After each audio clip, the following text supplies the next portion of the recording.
Assalamualaikum warahmatullahi wabarakatuh. Balik lagi dari kawasan Jalan Jenderal Sudirman nomor 219 Kota Padang Sidimpuan.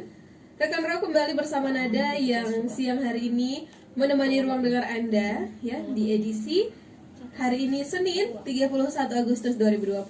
Selamat mengawali pekannya kembali untuk rekan Rau semua. Dan pastinya ini adalah penghujung di bulan ini ya. Tetap kita untuk semangat terus menjalani hari ini karena kita akan menyambut bulan yang baru lagi besok. Dan rekan Rau, sekarang di Farmasi pukul 11 untuk hari Senin seperti biasa kita ada talk show kesehatan. Dan hari ini di edisi Senin 31 Agustus 2020 kita talk show kesehatan hari ini bersama dengan Institut Teknologi dan Kesehatan Sumatera Utara. Ya, dengan narasumber yang luar biasa sudah berhadir hari ini di studio Raw FM. Nada sudah tidak sendirian lagi, langsung saja Nada sapa. Narasumber kita yang pertama ada Ibu Elpiana Sari, Escape Nurse MKM. Assalamualaikum warahmatullahi wabarakatuh. Selamat pagi, selamat siang Bu. Waalaikumsalam warahmatullahi wabarakatuh. Ya, selamat siang Ibu. Iya, dan narasumber kita ada Ibu Lisna Afriani Harhab, Escape Nurse. Assalamualaikum warahmatullahi wabarakatuh. Selamat siang Bu Lisna.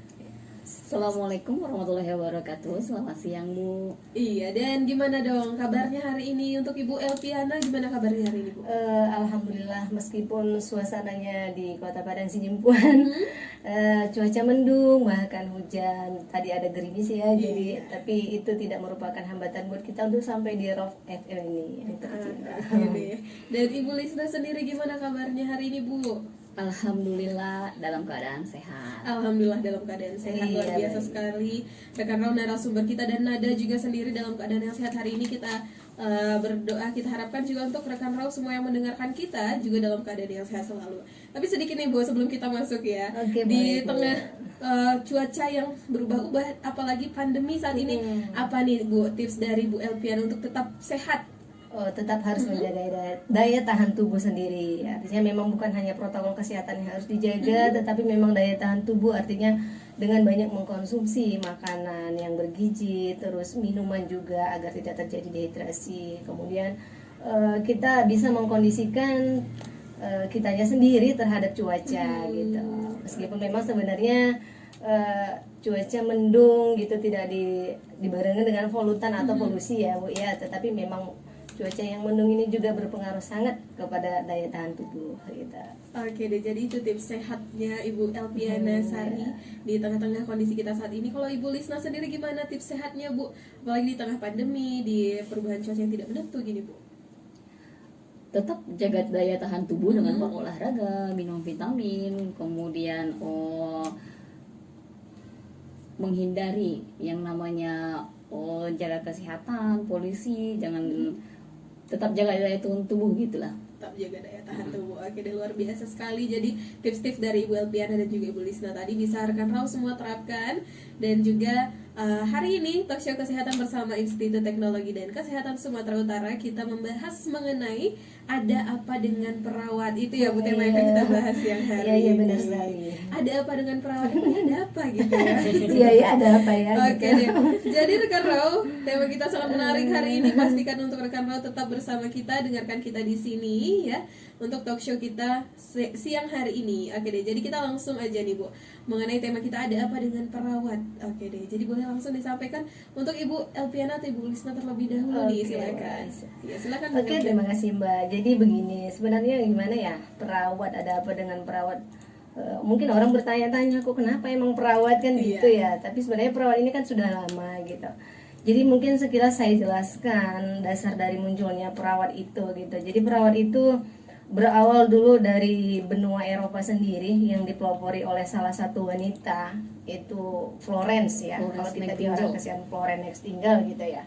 Jadi beliaulah pelopor yang memulai daripada perawat itu.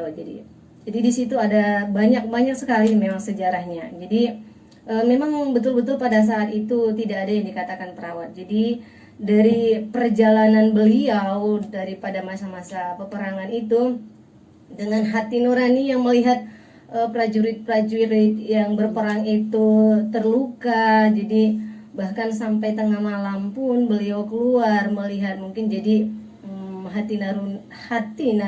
naluri beliau itu tergerak gitu. Jadi muncullah dari situ mendirikan suatu sekolah perawat, rumah sakit, dan sampai memang saat ini ke jenjang yang lebih tinggi itu untuk program pendidikan yang lebih tinggi begitu. Jadi beliaulah salah satu pelopornya. Jadi sekarang ini masih terpapar kalau perawat itu sebenarnya masih dipandang sebelah mata oleh masyarakat, bukan begitu ya Mbak ya. Tapi begini, terkadang saya selaku orang kesehatan juga, yaitu dasarnya dari diploma 3 keperawatan, saya mikir masyarakat itu karena tidak tahu saja, karena memang tidak tahu itu dalam arti gini, oh iya dokter. Jadi kalau dikatakan dokter itu marwahnya wow gitu ya, tapi sebenarnya perawat dan dokter itu sama-sama dari sisi kesehatan gitu ya, sama-sama mitra, bersama mitra gitu ya, ada kolaborasi gitu. Jadi mereka itu sebenarnya antara perawat dan dokter itu sama-sama menjalankan fungsi yang berbeda, tetapi memang dengan tujuan yang sama, yaitu untuk menyembuhkan atau kesehatan pasien. Kita langsung aja mungkin cerita pasien ya Mbak ya.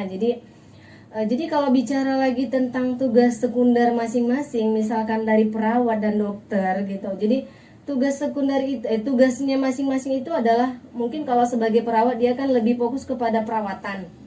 Jadi kalau dokternya mungkin lebih fokus kepada penyembuhan.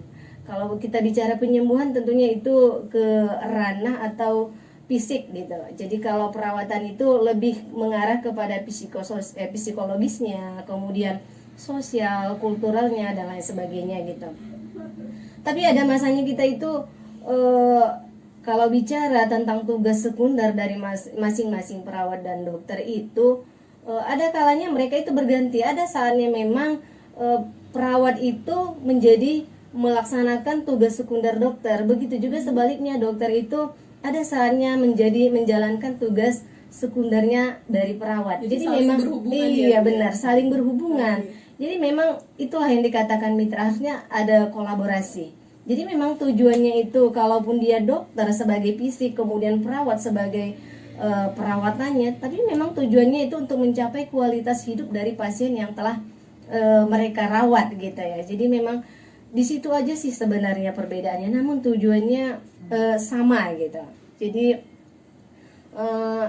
kemudian kalau di perawat ini memang beratnya ya sama aja, menjalani harus melalui program formal juga kan gitu.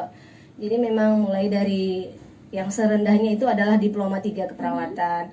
Jadi sampai sekarang juga sudah ada S2 keperawatan gitu. Jadi perawat itu juga tidak semuanya bekerja di bidang pelayanan, ada juga yang bekerja di bidang pendidikan atau di informasi dan lain sebagainya gitu. Jadi itu sih sekilas tentang perbedaan atau kesenjangan yang dipandang oleh masyarakat itu. Perawat itu selalu dikatakan membantu atau pendamping dokter gitu, tapi memang itu sudah menjadi realnya. Kalau dokter itu memang harus tim dengan perawat, perawat juga demikian. Bila perawat itu mau praktek mandiri, ya memang dia harus ada menyertai dokter gitu, karena memang ada saatnya harus dilakukan oleh dokter dan dilakukan oleh perawat gitu. Jadi panjang sih sebenarnya ceritanya. Itulah dasar-dasarnya. Mungkin saya rasa perawat itu selalu bisa dikatakan dikucilkan, dipandang sebelah mata oleh masyarakat. Tetapi sebenarnya apalagi di musim-musim pandemi ini ya Mbak, bahkan semua kita melihat sangat dibutuhkan perawat itu gitu. Jadi banyak di situ yang mau dikerjakan. Jadi kalau keperawatan ini lagi kalau dari sisi secara umumnya itu adalah kondisi sejahtera gitu. Artinya memang mensejahterakan. Mensejahterakan itu bukan dalam arti di bidang ekonominya, tidak gitu ya kan. Jadi ada lagi mungkin kalau di secara undang-undangnya itu keperawatan itu melakukan tindakan, yaitu menerapkan, itulah yang kita di rumah sakit mungkin melakukan, ada yang dikatakan dengan asuhan keperawatan. Artinya di situ itu tidak hanya untuk orang yang sakit saja, tetapi memang untuk orang yang sehat. Mungkin orang bertanya lagi, kenapa? Apa hubungannya dengan yang sehat gitu kan? Kenapa harus mesti dirawat? Bukan pada dasarnya dirawat, tetapi itulah tadi kita mempromosikan kesehatan itu pada orang yang sehat. Bukan mempromosikan yang kesehatan itu kepada orang yang sakit gitu. Jadi kalau kita bicara promosi itu sebenarnya di situ juga sering salah paham gitu. Jadi kita sampaikan itu kalau kepada orang yang sakit itu malah lebih fokusnya kepada pengajaran atau pendidikannya, pendidikan kesehatan. Coba nanti misalkan pulangnya dari rumah sakit misalkan, kita tidak ada promosi di situ, tetapi apa, membantu bagaimana caranya agar pasien tersebut tidak mengulangi hal-hal yang memang fatal atau berisiko menimbulkan penyakit lagi gitu. Tapi kalau yang promosi ini sifatnya kepada orang yang sehat, artinya apa? Agar mereka itu tetap bisa menjaga kesehatan mereka agar tidak terjadi hal-hal yang beresiko terhadap kesehatan gitu. Itulah dia kalau keperawatan, maksudnya definisinya seperti itu gitu. Jadi kalau perawat itu sendiri mah orang yang melakukan tindakan itu gitu. Begitu juga dengan misalkan dokter. Lain lagi dengan kesehatan-kesehatan lainnya. Jadi masing-masing profesi itu ada gitu. Jadi memang sampai saat ini pun, kalaupun pada dasarnya masyarakat itu bilang perawat itu adalah pendamping, bahkan sering ada orang bilang, kadang terserah juga sih di hati kan, pembantu dokter, masa sih segitunya jadi pembantu dokter gitu kan. Lebih enaknya mungkin dibilang pendamping dokter gitu ya Mbak ya. Jadi masa sih gitu. Tapi padahal sampai saat ini yang paling banyak diminati orang adalah profesi perawat dibanding profesi yang lainnya gitu. Karena memang luas sekali cakupannya perawat itu gitu. Oke, jadi kita juga ingin memecahkan pandangan negatif atau stereotip di Iya masyarakat benar. perawat itu ya. Karena Iya. setiap profesi pasti ada peran pentingnya Iya, masing-masing. Iya, peran pentingnya. kompetensinya Oke. berbeda-beda. Benar Jadi sekali. memang skill ya dari pendidikan formal ini bukan hanya pengetahuan aja yang kita ambil Mbak. Memang butuh skill. Misalkan mungkin bisa saya contohkan, kalau memang di bidang pendidikan umum, kita mungkin kalau duduk-duduk saja gini bisa bercerita di kertas gitu, sampai kadang-kadang kita tidak sadar saking indahnya pemandangan itu sudah hampir 2 halaman gitu kan, kayak buat apa ya, puitis gitu ya. Tapi kalau di kesehatan atau di keperawatan tidak bisa seperti itu. Artinya memang ada skill atau keterampilan dengan menggunakan alat-alat yang memang bisa, dari situ kita berbicara. Dari skill dan alat yang kita gunakan itu, kita tidak bisa meraba-raba, tidak bisa seperti itu. Jadi sangat memang uniknya ya di situ gitu. Jadi selain daripada skill yang kita dapatkan selama pendidikan, mungkin dituntut lagi untuk menjadi atau memiliki sifat yang profesional gitu. Jadi yang sifat profesional ini ada lagi beberapa item gitu. Jadi macam-macamnya sungguh banyak lah gitu. Oke. Kita ke Ibu Lisna nih, dari Ibu Lisna sendiri seperti apa? Kalau kita bicara ada apa dengan perawat, nah tadi kalau udah disampaikan oleh Ibu Elpiana, dari Ibu Lisna seperti apa nih Bu? Ya, sudah panjang lebar ya dijelaskan Iya. sama Bu Elvi. Bahwasanya memang perawat itu adalah mitra kerjanya dokter, bukan pembantu yang selama ini selalu diiming-imingi di masyarakat bahwa perawat itu adalah pembantu dokter. Tapi kita adalah mitra. Jadi sama halnya dengan kita tidak bisa berdiri sendiri tanpa dokter, dokter juga begitu. Jadi kita memberikan pelayanan kesehatan kepada masyarakat atau kepada pasien, kemudian memberikan asuhan. Yang merawat pasien 24 jam itu perawat begitu. Nah, jadi dengan berkolaborasi dengan tim kesehatan yang lain. Kemudian kita sebagai perawat itu, banyak masyarakat di luar sana menganggap kita remeh gitu kan. Jadi padahal kerja kita berat di luar sana.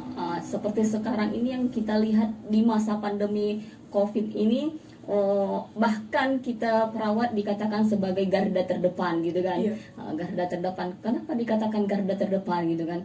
Karena pasien ini yang merawat kita gitu, yang harus memberikan asuhan keperawatan kepada pasien itu kita gitu. Yang lebih banyak mengetahui kondisinya si pasien juga kita perawat. Kenapa? Karena keluhan yang paling sering kita keluhan yang pertama sekali disampaikan pasien itu di perawat gitu kan. Kemudian kita kolaborasikan kepada dokter. Kemudian itu perawat juga orang dikatakan perawat itu adalah orang yang sudah tamat dari tenaga pendidikan keperawatan, kemudian dan mampu memberikan asuhan keperawatan begitu. Jadi kalau dia tidak mampu memberikan asuhan keperawatan, tidak dikatakan perawat begitu ya. Cuman kenapa? Karena dia sudah selesai dari pendidikannya gitu, dari pendidikannya keperawatan dan mampu memberikan asuhan kepada individu, baik kelompok masyarakat, dan baik sehat maupun sakit gitu. Jadi kita tidak hanya memberikan asuhan kepada pasien yang sedang dirawat di rumah sakit begitu kan. Jadi kita juga memberikan asuhan keperawatan kepada individu yang sehat gitu. Jadi caranya gimana? Cara memberikan asuhan dengan pasien yang sehat gitu. Seperti yang dijelaskan Ibu Elpiana Sari tadi, bahwasanya promosi kesehatan atau pendidikan kesehatan jauh lebih penting bagi masyarakat. Kenapa? Untuk mencegah. Katanya mencegah lebih baik daripada mengobati begitu kan. Jadi kalau sudah terjadi apalah gitu. Jadi lebih bagus mencegah daripada mengobati. Apa saja yang kita berikan? Ya pendidikan terkait dengan cara merawat kepada pasien. Misal yang pertama sekali yang mengetahui kondisi keluarga yang sakit siapa? Keluarga sendiri gitu kan. Keluarganya sendiri atau terutama ibu begitu. Jadi ibulah yang pertama sekali tahu bahwa ada salah satu anggota keluarganya yang sakit gitu. Jadi kalau si ibu saja tidak tahu gimana cara merawat, pertolongan pertama dilakukan oleh ibu gitu kan, di dalam keluarga sendiri. Jadi pentingnya bahwa masyarakat juga tahu kesehatan itu gimana begitu. Dengan cara melalui siapa? Dari kita gitu. Dari kita perawat yang selalu mempromosikan tentang kesehatan.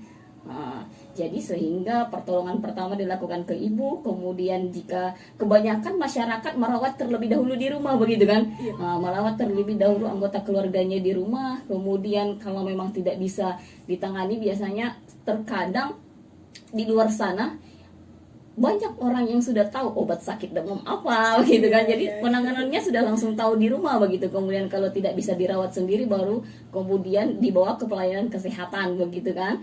Jadi itulah pentingnya kenapa kita kalau bisa selalu mendatangi masyarakat, kelompok khusus gitu, ibu hamil, remaja, kemudian lansia, untuk memberikan informasi tentang kesehatan. Jadi begitu. Oke. Jadi udah disampaikan seperti apa sebenarnya tugas dan fungsi perawat itu sebenarnya, dan juga kalau kita bicara tentang stigma di masyarakat tadi yang seperti sudah Ibu sampaikan gitu ya, gimana cara seorang perawat sendiri seharusnya menanggapi dan ya memecahkan masalah itu gitu, supaya stigma itu tidak selalu muncul di masyarakat kita. Jadi begini, tadi kita kan cerita ada skill gitu ya. Jadi kita mungkin agak-agak cerita nih, banyak cerita gitu ya Mbak ya.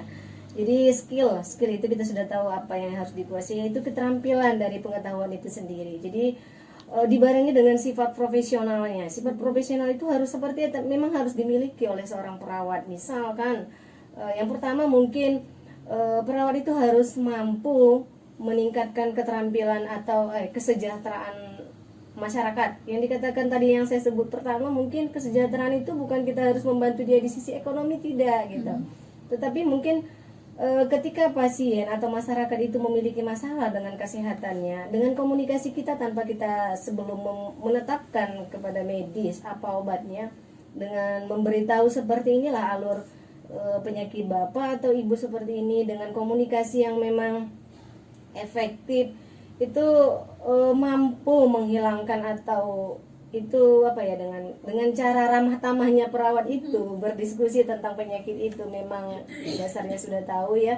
Jadi itu bisa mengurangi rasa sakit pasien tersebut gitu kan. Jadi kita intinya ini perawatnya ini ya, tidak memberi obat itu bukan tanpa komunikasi, tetapi memang harus ada komunikasi. Jadi komunikasi itu juga ada seninya. Misal banyak basa-basinya, atau selamat pagi Bapak, gimana hari ini? Padahal Bapak itu meringis sekali dengan sakitnya, tetapi dengan kita yang ramah tamah, lupa dia akan sakitnya mungkin gitu ya.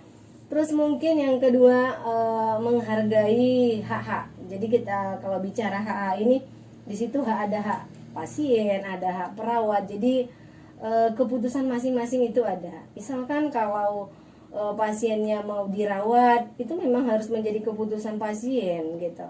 Kalaupun sebenarnya bapak itu atau pasien itu sendiri sangat perlu memang mendapatkan perawatan, misalkan rawat inap. Tapi kalau beliau tidak bersedia untuk dirawat misalkan, kita harus tetap sampaikan bila tidak dirawat bagaimana, resikonya bagaimana.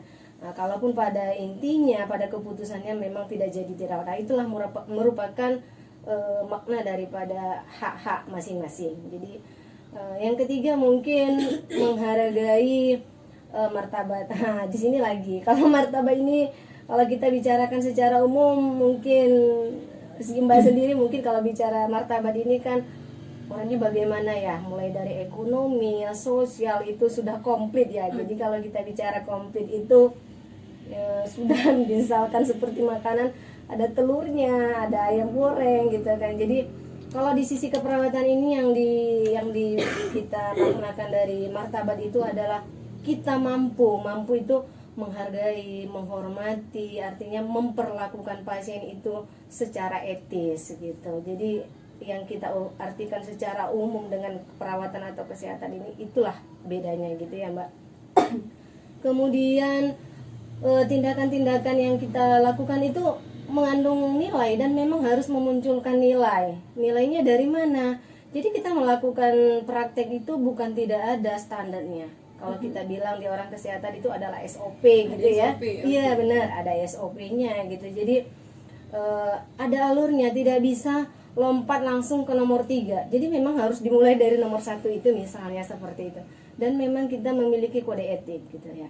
Jadi sesimpelnya yang kita lakukan mulai dari benar daripada pasiennya, pemberian obatnya, sampai dosis, caranya, kemudian waktunya, kemudian didokumentasikan lagi gitu. Jadi memang ada dokumentasinya gitu.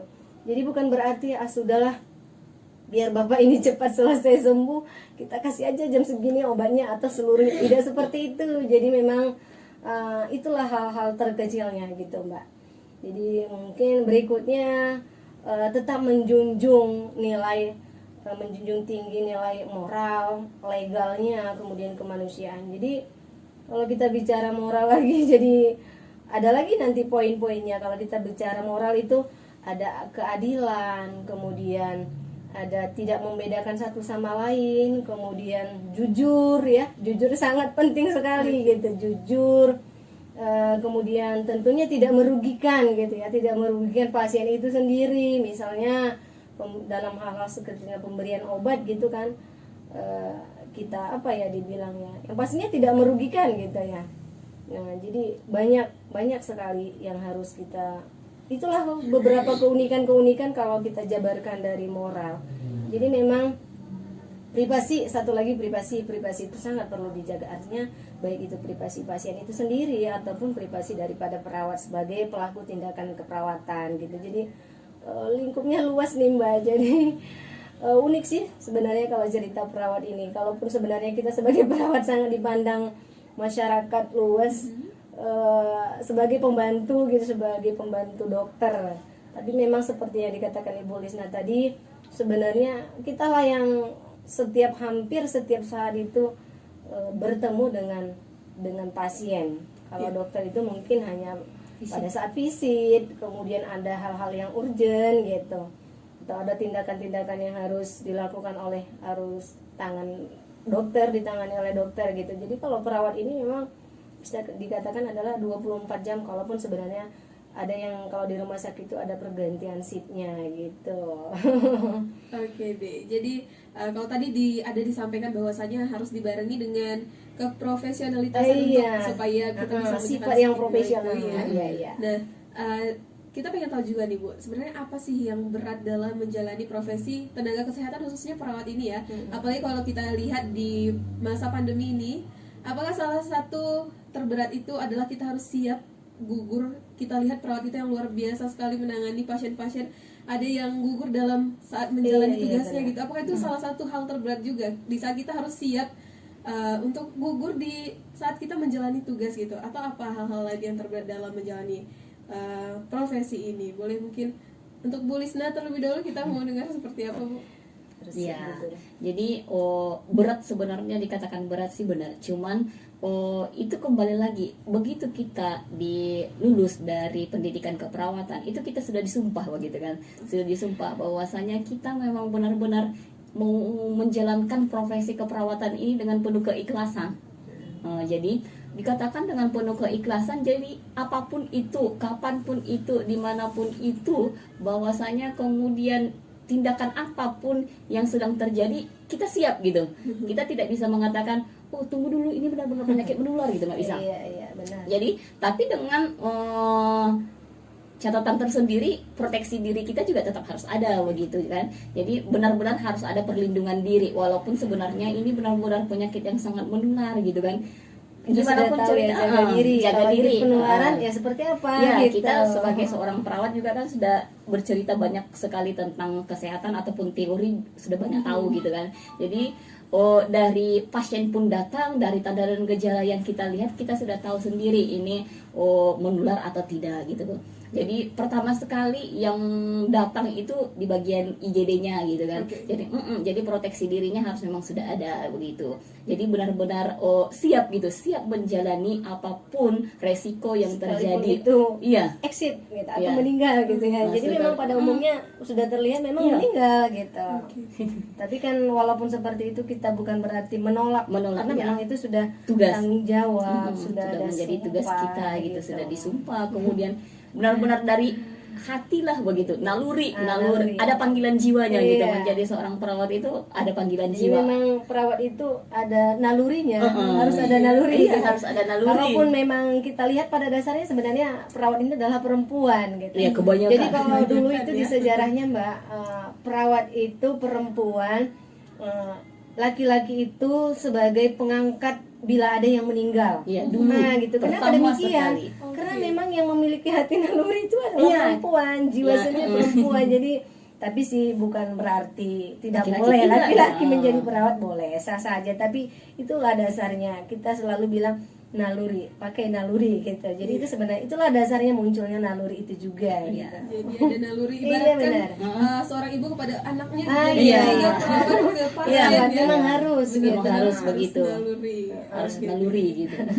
Dan kita break sebentar nih Bu, Oke, akan iya, kita iya, lanjutkan Mbak. saat lagi. Rekan Ro, menarik sekali pembahasan kita siang hari ini, talk show kesehatan bersama dengan Institut Teknologi dan Kesehatan Sumatera Utara mengenai ada apa dengan perawat.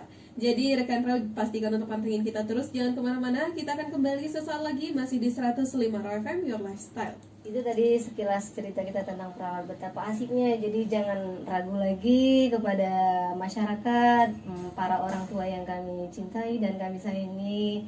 Jangan ragukan bahwa kita ini adalah ada sedikit, mungkin boleh saya cerita ya Mbak ya. Dulu sih ini namanya Stike Suhada Padang Sidimpuan, yaitu berkisar di tahun 2014. Alhamdulillah memang hanya beberapa tahun itu kita jalankan, dan alhamdulillah meningkat lagi menjadi ke jenjang yang lebih gitu. Artinya sekarang itu sudah menjadi Institut Teknologi Kesehatan Sumatera Utara, dan memang masih di tempat yang sama, yaitu Kota Padang Sidimpuan. Yaitu nanti alamatnya ada di Jalan Haji Tengkuri Jalan Nurdin, kilometer 5,5, Kelurahan Sihitang, Kecamatan Padang Sidimpuan Tenggara, Kota Padang Sidimpuan. Tidak jauh dari sini ya Mbak ya. Jadi kepada adik-adik itu menjadi Institut Teknologi Kesehatan Sumatera Utara adalah gabungan dari beberapa prodi, yaitu untuk dari Stike Suhada sendiri dan Akademi Kebidanan Mitra Suhada. Jadi sekarang kita itu yang tadinya bergabung hanya 3 prodi, jadi ada tambahannya 2 prodi lagi, yaitu tentang teknologi atau komputer gitu. Jadi sekarang kita sudah ada 5 program studi, yaitu Akademi Kebidanan, Akademi Keperawatan, kemudian Sarjana Farmasi, kemudian nanti Sistem Informasi dan Teknologi Informasi. Jadi kepada adik-adik buruan silahkan mendaftar. Kami bersedia untuk tanya jawab sekilas tentang ITKSU. Tentunya gedung kita mungkin bisa dilihat lingkungannya sangat asri, fasilitas yang sangat memadai, mendukung, dan tentunya dengan dosen-dosen yang berkompeten untuk memenuhi nantinya atau mengisi pengetahuan sampai menjadi sarjana ataupun diploma gitu. Oke deh, jadi ini masih masa penerimaan mahasiswa Oh, baru ya? masih. Sampai Iya. kapan nih Bu? Gimana? Untuk informasi penerimaan mahasiswa Oh, iya. barunya sampai kapan? Sampai bulan Oktober kita masih menerima pendaftaran ya, jadi nanti boleh tanya-tanya. Sebenarnya kita menerima pendaftaran ini dengan apa ya dibilang ya, tidak, apalagi di masa pandemi COVID ini ya, kita sangat membantu. Artinya membantu itu apa ya, mahasiswanya dengan ada beasiswa Oke. kita juga ada lakukan beasiswa COVID, artinya membantu keringanan. Kita tahu kan sekarang banyak alasan masyarakat itu bilang nggak mampu sekolah, kenapa? Karena tahulah musim-musim COVID gitu ya kan. Jadi sedikit ada yayasan kita membantu yang namanya itu dana COVID ya. Beasiswa. Nanti bisa tanya jawab langsung kepada apa namanya operator yang sebagian daripada pendaftaran gitu Mbak. Jadi memang kita tidak persulit gitu. Yang pasti kita sangat membantu bagaimana caranya di masa-masa pandemi COVID ini anak-anak atau yang selesai tamat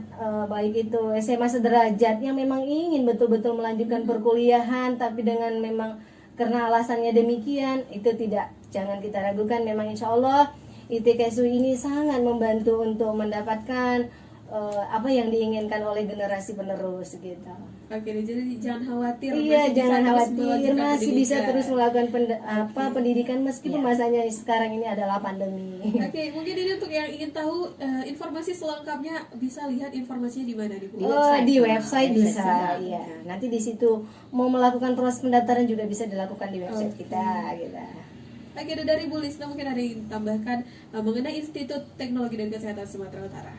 Baik, jadi mari bergabung bersama kita di Institut Teknologi Kesehatan Sumatera Utara yang tadi sudah disampaikan. Alamatnya berada di Kota Padang Sidimpuan di Kelurahan Sihitang. Jadi ada 5 program studi, bahwasanya tadi kita ada perawat, ada kebidanan, ada farmasi, kemudian ada teknologi informasi dan sistem informasi. Jadi kita ada 5 program studi, kemudian ada beasiswa, begitu juga kan tadi sudah disampaikan. Kemudian kita tadi sudah banyak cerita tentang perawat. Jadi Jangan mari- ragukan. jangan ragukan lagi perawat itu Khusus benar-benar- perawat di ITKSU. benar-benar menarik begitu kan, benar-benar menarik. Jadi kita D3 keperawatan itu masih D3 gitu kan, di tempat kita adanya D3 keperawatan. Jadi enaknya kita mulainya dari D3. Kenapa begitu? Karena D3 keperawatan itu merupakan vokasional di mana lapangan kerjanya jauh lebih luas. Nah, lapangan kerjanya jauh lebih luas. Kenapa? Karena di penerimaan pegawai negeri sipil pun bahwasanya lebih banyak menerima D3 keperawatan. Kenapa? Karena yang untuk pelayanan itu D3 keperawatannya. Jadi lapangan kerjanya jauh lebih luas. Kemudian bisa, kita lupa tadi bahwasanya perawat itu bisa membuka praktek mandiri gitu. Jadi bisa membuka praktek mandiri sendiri. Jadi bisa bekerja di rumah sakit, bisa bekerja di dinas puskesmas atau di pelayanan gitu kan. Jadi bisa juga membuka praktek sendiri di rumah dengan syarat kita harus memiliki STR, itu sertifikat kompetensi begitu. Ya. Oke, luar biasa sekali. Dari Bu Elvin ada lagi yang ditambahkan Bu? Jadi kalau mau mendaftar secara jarak jauh, kita sekarang sudah ada istilah jarak jauh ya Mbak ya. Jadi silakan dibuka website www.itksu.ac.id. Jadi di situ nanti akan terlihat proses pendaftaran sampai dengan mungkin nanti bila ada yang mau tanya jawab bisa juga terlihat nanti di situ nomor yang akan ditujukan gitu. Itu aja mungkin Mbak. Jadi kepada adik-adik seluruh warga masyarakat terus Kota Padang Sidimpuan, kami tunggu pendaftarannya. Insya Allah dijamin keluar dari ITKSU itu memiliki memang skill atau kemampuan dan tentunya sifat yang profesional. Oke, itu aja.